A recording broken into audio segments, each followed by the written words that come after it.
One of the most prolific convicted serial killers in American history may have begun killing right here in southeastern Kentucky, inside a hospital. He was only 18 years old when he began working as an orderly at Marymount Hospital in London. And more than half a century later, we still don't know exactly how many people died by his hand. Across Kentucky and Ohio, Donald Harvey would ultimately plead guilty to killing 37 people. 9 deaths at Marymount were prosecuted in Laurel County, 8 as murders and 1 as voluntary manslaughter. But when investigators looked back at Harvey's brief time at Marymount, the numbers became much less certain. A forensic examiner identified 15 deaths that could potentially have been homicides. Harvey admitted causing 13. Prosecutors believed they could prove 9. And investigators reportedly reviewed the records of nearly 100 people who died while Harvey worked there. So what happened in the other cases? And perhaps even more disturbing, how many methods did Donald Harvey actually use? Because for at least some of his victims, Harvey turned one of the most basic necessities of human life into a weapon: oxygen. For some patients, according to the accounts of his confessions, he simply made sure that the oxygen they desperately needed never reached them. Marymount had been part of the London community for decades before Donald Harvey ever walked through its doors.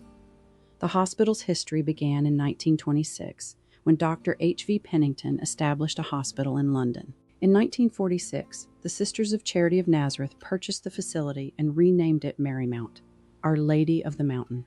For generations of families throughout Laurel County and southeastern Kentucky, this was where people came for treatment, surgery, emergencies, childbirth, and end-of-life care. Today, most people in the region know its successor as St. Joseph London. But in May 1970, 18-year-old Donald Harvey arrived at Marymount looking for work. He became an orderly. Harvey was not a doctor. He was not a registered nurse. But he had something extraordinarily important: access. As an orderly, he could enter patient rooms without causing alarm. He could move and reposition patients, handle bedding, carry equipment, check oxygen, close a door, and stand beside critically ill people when no family member was there to see what happened. Years later, Harvey admitted that he began killing during his first weeks at Marymount. One of the earliest deaths included in the Kentucky prosecution involved a 42-year-old cancer patient who required a continuous supply of oxygen. According to later accounts of Harvey's confession, he connected the patient to an oxygen tank that was nearly empty. Think about what that meant. The equipment was beside the bed. The tubing was connected. To someone walking into the room, it could appear that the patient was receiving exactly what had been ordered, but the oxygen keeping her alive was running out. She died in June 1970, and at the time, there was no obvious reason to call it murder. She had cancer. She was seriously ill. She died in a hospital. Nothing about that automatically pointed toward the 18-year-old orderly who had been caring for her. And that may have been one of Harvey's greatest advantages. His victims were already sick. Their medical conditions could provide perfectly reasonable explanations for their deaths. If a patient with severe respiratory problems stopped breathing, the illness could be blamed. When someone dependent upon oxygen died, who would think to ask whether anyone had deliberately taken that oxygen away? Especially in a hospital or medical facility back in the 1970s, where most doctors, nurses, and medical staff were generally revered and trusted. Harvey did not always use oxygen directly. A 43-year-old man with severe congestion in his lungs died after Harvey later said he positioned the weakened patient in a way that prevented him from breathing properly or clearing fluid from his airway. Oxygen didn't appear to be withheld, but he was unable to clear his lungs and suffocated. According to the later account given to investigators, Harvey used a very different method on an 81-year-old man who had a urinary catheter. Harvey reportedly straightened a piece of wire and pushed it through the catheter, causing an internal injury. The patient developed peritonitis and died. And according to former Commonwealth's attorney Tom Handy, that patient had reportedly complained that Harvey was rough with him. The surviving public record doesn't establish that the man accused Harvey of trying to kill him. At the time, his complaint could have meant many things. But in retrospect, it is difficult not to hear it differently. A patient complained that the orderly was hurting him. Days later, the patient was dead from a horrific injury. Then comes another disturbing element of the Marymount story: the oxygen valves. Later in 1970, a defective oxygen valve reportedly came to light after the death of a hospital patient. The valve could hiss. It could sound as though oxygen was flowing normally, but it might not actually be delivering oxygen to the patient. According to later accounts, Harvey kept some of these defective valves and used them on patients. Consider what that meant inside a hospital room. An obviously disconnected oxygen line might attract attention. A silent piece of equipment might cause a nurse or family member to investigate. But a valve that hissed? That sounded like it was working. The sound itself could provide reassurance. Everything seemed normal, except the patient might not be receiving oxygen at all. The hiss became part of the deception. One medically vulnerable 64-year-old patient was reportedly first subjected to an attempted smothering. When that failed or was interrupted, Harvey allegedly turned to one of the defective oxygen valves. It was said this led to her death. Approximately 2 weeks later, a 58-year-old man arrived in the emergency department and was ordered to receive oxygen. Harvey later admitted withholding it. He died too. We all know that oxygen is fundamental to our continued existence, but most of us barely think about it. And in a hospital, when tubing is attached and everything appears to be right, we trust that the patient is receiving what he or she needs. Harvey appears to have understood that trust, and for a time, he was able to weaponize it. Then, in November 1970, a 63-year-old leukemia patient reportedly survived an initial attempt by Harvey to smother her because he was interrupted. According to later accounts, he then turned again to a defective oxygen valve. The equipment hissed. It sounded as though it was functioning. It wasn't. She became another victim. By then, Harvey appears to have learned something terrifying. He did not necessarily need to carry a conventional weapon through the door. Almost everything he needed was already there. Critically ill patients, direct access, privacy, medical equipment, and underlying illnesses that could explain why someone suddenly died. Then came 3 deaths within a matter of days in January 1971. A 62-year-old man died after Harvey reportedly suffocated him or interfered with his oxygen. 2 days later, an 84-year-old woman died after Harvey later admitted smothering her with a pillow. The following day, a 68-year-old man reportedly died after Harvey used another defective oxygen valve. 3 patients died within a very narrow period. Yet it seems an investigation was lacking. And that point requires some caution. Hospitals care for people who are critically ill. Multiple deaths, even several deaths close together, do not by themselves establish wrongdoing. No evidence reviewed for this story establishes that Marymount's employees knew. The deaths appeared medically explainable. Harvey left Marymount after 10 months of employment, and for more than 16 years, those patients were not publicly known as murder victims. Then, in 1987, a death in Cincinnati finally exposed him. Harvey was working as a nurse's assistant at Drake Memorial Hospital when a 44-year-old patient died after cyanide was introduced into his feeding tube. This time, there was something an underlying illness could not easily explain: cyanide. An autopsy raised the alarm.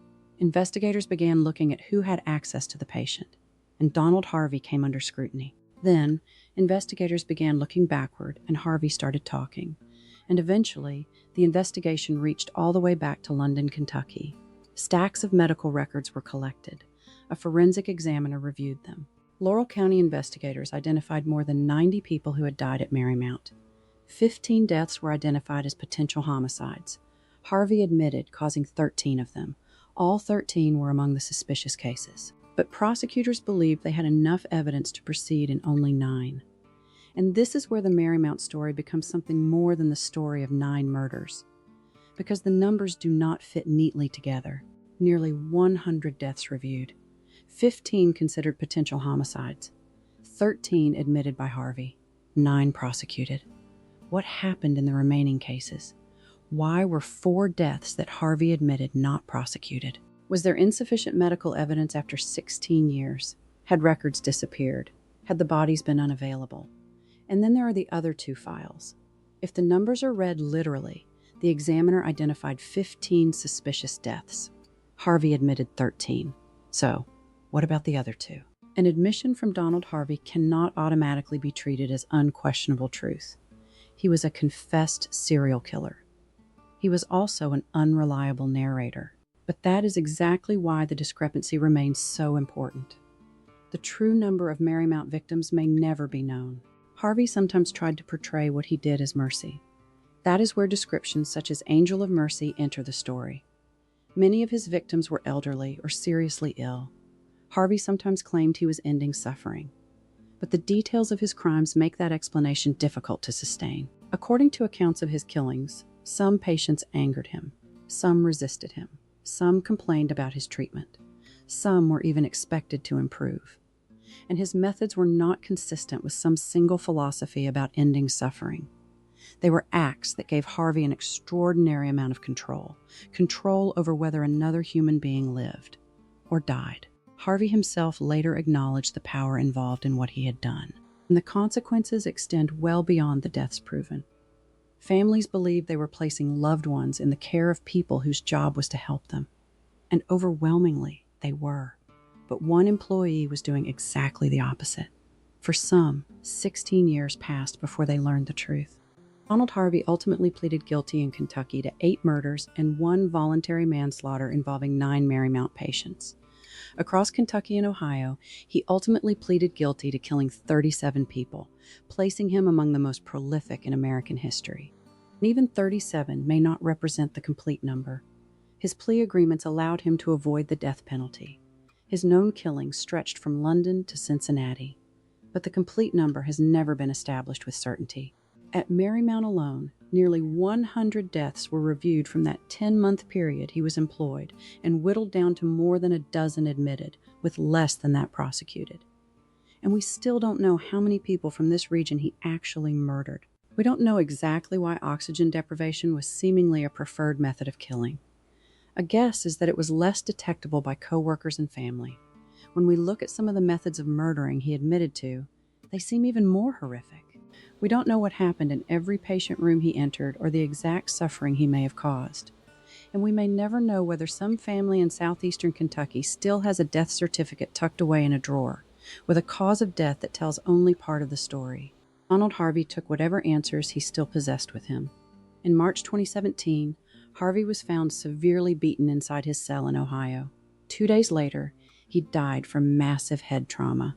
He was 64 years old. Harvey reportedly had a troubled start to life. Some reports indicate that he was a child victim of assault by a family member and another man. It was said that he had tried to commit suicide on several occasions after leaving Marymount. The man who had spent years taking control of the final moments of other people's lives was himself killed inside the institution where he was supposed to spend the remainder of his natural life. But his murder did not answer the question he left behind. How many deaths was he responsible for? During those 10 months in 1970 and 71, the quiet hiss of oxygen pushing through a tube, or the reassuring thought of patient care being provided, may have meant exactly the opposite. Because in some cases, things appeared to be exactly as they should be. And they weren't. This is one of our region's handful of reported and documented serial killers we are aware of. Do you remember when the Donald Harvey story broke? Do you know of others? Let us know in the comments. We love to hear your thoughts. Follow us on Facebook at Lake Cumberland Tactical Innovations and YouTube and TikTok at Somerset Sleuths 25. As always, thank you for watching.